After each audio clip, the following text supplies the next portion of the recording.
Morning, it's Wednesday the 29th of May 2024. Oh, this is the Greatest day of my life. That's it. Today we're going to talk about somebody I don't like talking about. This frog-faced twat. He's all over telly, all over radio, spouting his racist bile. But before that, last Saturday at a jewellery shop in Richmond in Surrey, two men went in to look at these watches, overpowered the young man who's, I don't know if it was his shop, but he was certainly in charge of it at that time, overpowered him, stole a load of watches. Later he went to him and he killed his son. So, in a roundabout way, they fucking killed him. His name was Ollie, so rest in peace, Ollie. And words fail me on that. Good news is Angela Rayner, Greater Manchester Police have completed the investigation and have concluded no crimes or offences were committed. Maybe they should go after James Daly, who instigated that sort of investigation, for wasting police time and for wasting taxpayers' money, of course. Yesterday, Diane Abbott, she's been given the Labour whip back, but believe it or not, she cannot stand as a Labour candidate in the next election. Keir Starmer's not having none of it. He's not having any of it. And imagine, she's the first black woman in Parliament. She's made history for all the right reasons. Starmer, on the other hand, words fail me. If you're Natalie Elphick and a lifelong Tory, you're welcome in the Labour Party. But if you're Diane Abbott, an MP of 37 years, a Labour MP of 37 years, and a lifelong Labour Party member, you're no longer welcome. How's that work?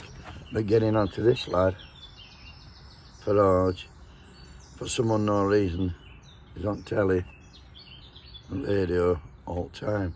And yesterday, after he appeared on BBC News, the presenter Geeta Gura Mate, she was accused she accused Farage of using inflammatory language.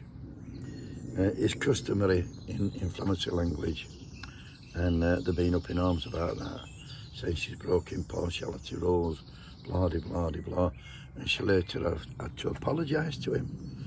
Listen to this. Now, an apology. Earlier today, we heard live from Nigel Farage speaking at that election event we just saw. And when we came away from his live speech, I used language to describe it, which didn't meet the BBC's editorial standards on impartiality. I'd like to apologise to Mr Farage and viewers for this. There you go then. In my opinion, she was telling the truth. Farage has a history of making and using inflammatory language and making inflammatory remarks. And what is impartial is the amount of time this kid fucking gets. He's never been elected, never been an MP. He's nobody. They might as well be on all the time. Why don't they get Greens on? Give them the same amount of airtime as this kid gets. And what's wrong with calling out inflammatory language if it's been inflammatory? What's wrong with that?